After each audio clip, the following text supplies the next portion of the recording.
Welcome to Team Wild's Air Power. This week we've taken a trip down south to the fantastic Air Arms factory in Sussex.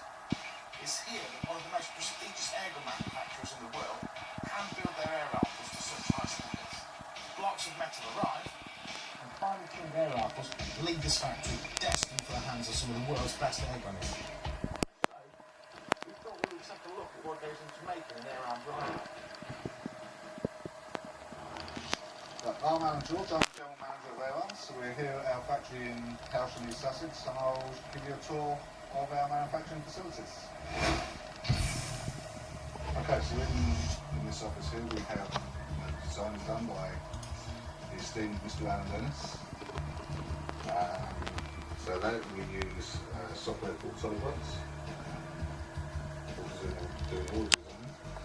And then we go on to a product called CAMWorks, which is fully integrated with SolidWorks, that takes it from a model from SolidWorks into a program for machine tools. So here we have more traditional milling machines. We still use these for some of our development work and some of the more simple production parts that we produce. It's a 2.5 kilowatt laser profiling machine. It has the ability to cut mild steels up to 20 millimeters thick, stainless steels up to 12 millimeters thick, and aluminiums up to 7 or 8 millimeters thick. It has a 3 metre by 1.5 metre bed, which gives us great capacity for doing large component parts for the air rifles and small component parts as well. And we cut parts on there that are 0.5 millimetre thick out of swing steels. Okay, obviously the manual milling is a very much more traditional method of producing component parts. We have 4 CNC machining centres that have taken over the role of the manual milling machine, but the manual milling machine still has its part to play within our production environment.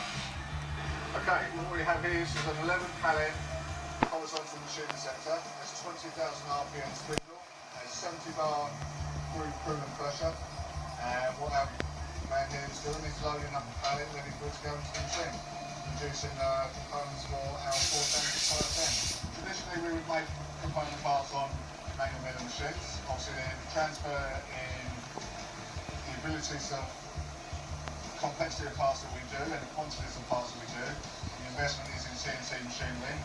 This is an 11 pallet machining centre. The carousel here has 10 pallets on it, 1 pallet in the machine, and it will continually work round and change over once it finishes 1 pallet to work on another pallet. We can produce components such as the bridge blocks, the firearm bodies, the striker bodies, the trigger guards on this machine here, as well as doing parts for the EV2 and obviously the EV2 replacement. Right, this is a sliding head lathe. We have 2 sliding head lathes here. This is the more complex version. Has lots of milling capacity as well as turning capacity within it. This particular machine has got 11 axes of movement and can produce parts in 1 hit. So this is a striker body for the TDR, produced on this machine at this moment in time. That is produced from solid 4 metre bars that are in the bar feeder feeding this machine. That is produced in 1 go. Okay, this is our second sliding head. More simple than the first one, but very good for producing more simple parts, turn parts, but also still has an element of milling capacity, but not as much as the ECAS that we have. Okay, this is a HASS VF2SS, vertical machining centre, 12,000 RPM spindle, and we have the optional 4 rotary axis.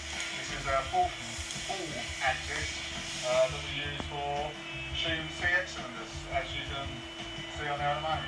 Okay, so this machine, very similar to the first horizontal machining centre, still 11 pallet machine. The only real difference is it only has 15,000 RPM spindle as opposed to 20,000. We produce very similar component parts. In this instance we're doing the trigger guards on this fixture here. We produce 36 trigger guards complete in only 1 cycle. They go through 2 stages.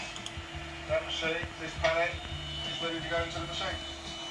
Okay, so here we have probably the oldest machine in the factory. It's probably older than what I am. It's a little Adcock horizontal milling machine, but for certain simple jobs like putting a slot in something, it's far better than a machine that costs £250,000.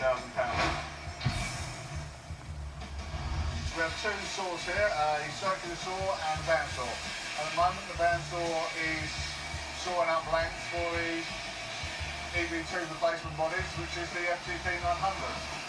The blanks that the main breech will be made of is machined from absolute solid 2 inches by 4 inches, 220 plus something millimetres long. Okay, we have a twin head centres linisher. This is used for taking blemishes and marks out of raw tubing material.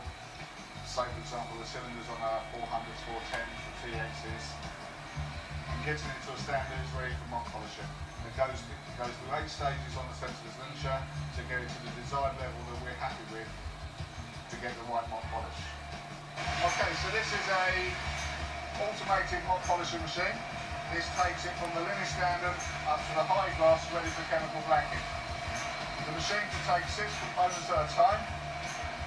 It has 2 heads, one with a sizer mop on, one with a polycarbonate box. Both heads are also fed with liquid compounds to give the desired cut and gloss finish.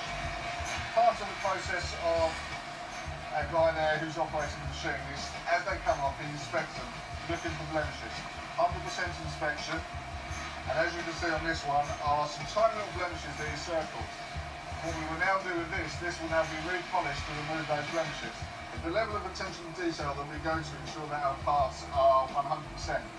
After it's been inspected and after it's been approved, each individual part, after it's been polished, will be oiled to prevent any corrosion. It is then wrapped in acid-free tissue paper. It has to be acid-free, same again to prevent any corrosion. All these component parts are then wrapped up into these tins, which are lined with towels, and then ultimately this enables us to send them for subcontract chemical blacking and to be 100% sure that our parts are 100% when they come back. Okay, so here we have an ultrasonic degreasing machine, cleaning machine. Everything that goes through our polishing, our linishing, our blasting, and prior to assembly goes through this machine and it cleans the parts to an unbelievably high standard. Okay, we have 2 types of blasting here. We have a dry blast and an aqua blast. The aqua blast gives a slightly finer finish with an element of sheen to it prior to anodising, but the dry blast gives a slightly matter finish to it. So here we have our stores area for holding component parts prior down to the assembly benches. Our stores area takes up a huge amount of space. These are racks that hold more handfuls, smaller components that do fit within our tote bins. And then we have the other 4 cells are for the rest of our range of pneumatics. But what you may find is that one cell only has the ability to do our standard range of rifles plus our MPRs. Another cell can do standard range of rifles plus TDRs. So although they're conceptually very similar, you have cells that are dedicated to do certain particular products as well. So each one of our assembly cells have their own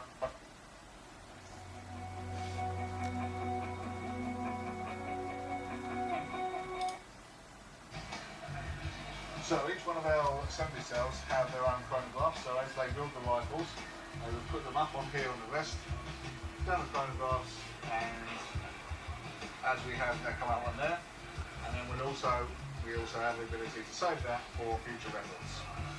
Okay, so what we have here, we have our own internal range for testing the accuracy and the velocity of the rifles that we're producing.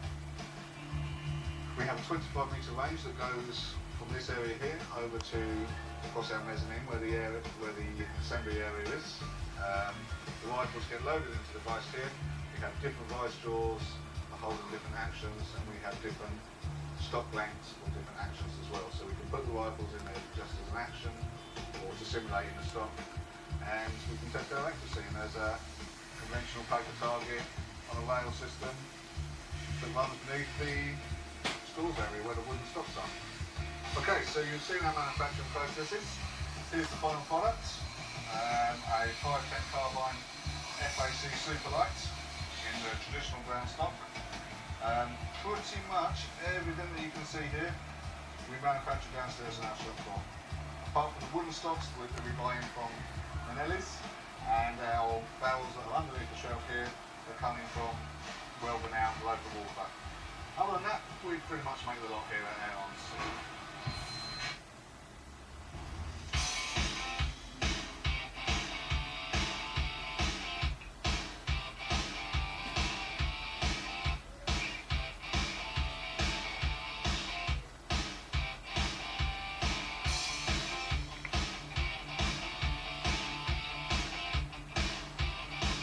For more information on all things Air Arms, visit airarms.co.uk.